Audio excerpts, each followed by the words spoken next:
daming olive oil. Olive oil. Tapos yan ang ano, ditch. Ayun, dahil bunga niyan. Pinabalutan nila para di, pag nahinog, hindi malaglag. Ayan o, dami o. Malapit na mahinog yan. Dami. Tawag na ditch niyan. Dito yan sa Saudi Arabia. Pero dami nakabalot. Puro bunga yan o. Dami.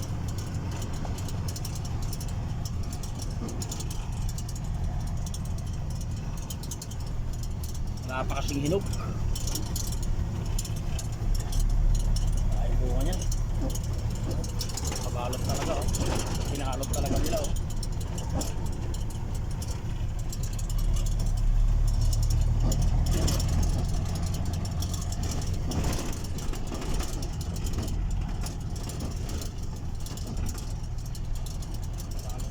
It's